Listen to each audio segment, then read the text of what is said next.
Well, since the announcement of a two-week ceasefire reached between the U.S. and Iran, oil prices have plunged and stock markets have jumped. Well, Brent crude traded close to $110 a barrel yesterday afternoon. It's now fallen to about $96, a drop of 12%. Meanwhile, the Dow Jones has gained more than 1,300 points in a single day. Rory Johnston is an oil market analyst and the founder of Commodity Context. Welcome back to the program. Thanks for having me. So we've seen the price of oil drop a bit today. What is your sense of this, what this situation we're seeing, what this ceasefire means for the price of gas right now?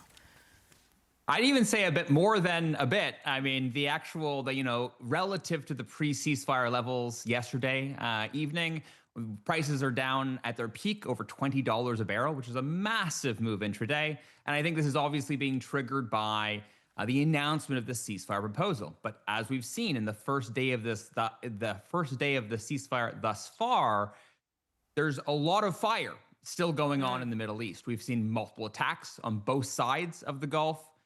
And we have yet to see any real resumption of traffic through the Strait of Hormuz. Well, this has become such a political question today because, of course, you have many countries saying, well, the traffic is not still going on. The White House at one point in the day saying, no, those reports are false. There is traffic moving. Vice President J.D. Vance saying, well, now we have assurances from Iran that things are going to start moving.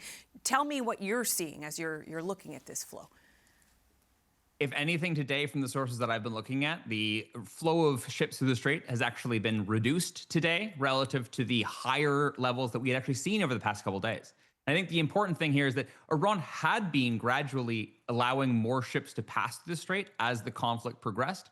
Again, there was a lot of pressure, not just from the United States, but from many countries around the world to reopen and allow some base level of traffic through the Strait. And Iran had been facilitating that through this toll booth arrangement where they charge upwards of $2 million per ship for passage. And I think the hope is that going forward that they would kind of institutionalize that in some kind of way. Hope for Iran, I should say.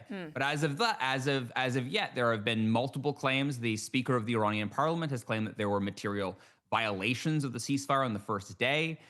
And that one of the major sticking points out the gate is the status of Lebanon, which the Prime Minister of Pakistan, who is a major mediator of this ceasefire, stated explicitly that was included in the ceasefire. And then both Israel and the United States this morning said that they did not view that as part of the ceasefire. So Iran displeased with the status thus far and seemingly unwilling to open the strait at this present moment. What is your sense of what level of assurance or security countries are going to need if they are going to start sending these ships through?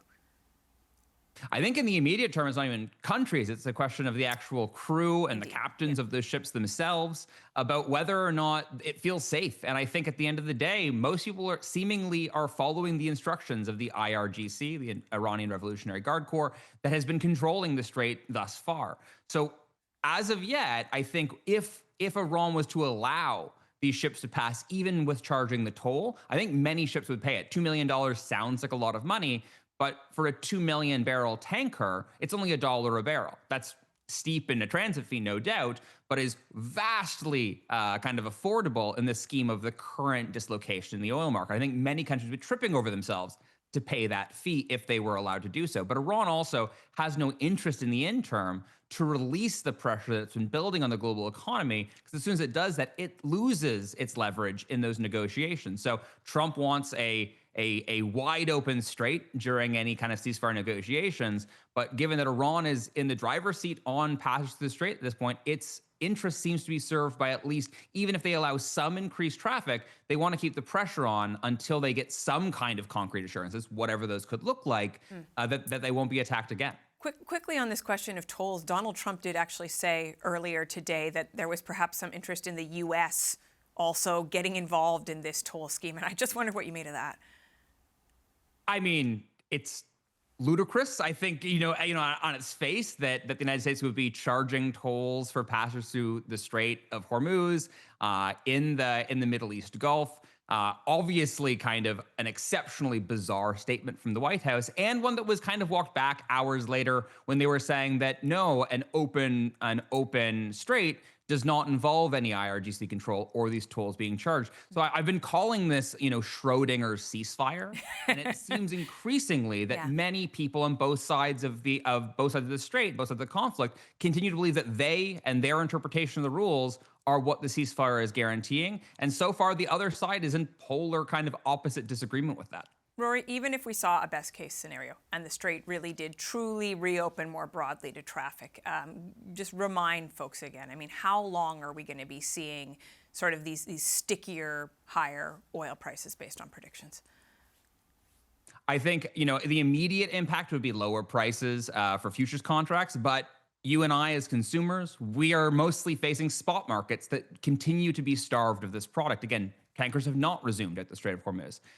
It took us a while to actually feel the implications, given that basically the shockwave moved like an air gap, that it took time for it to hit various importing nations, depending how far away they are from the Gulf.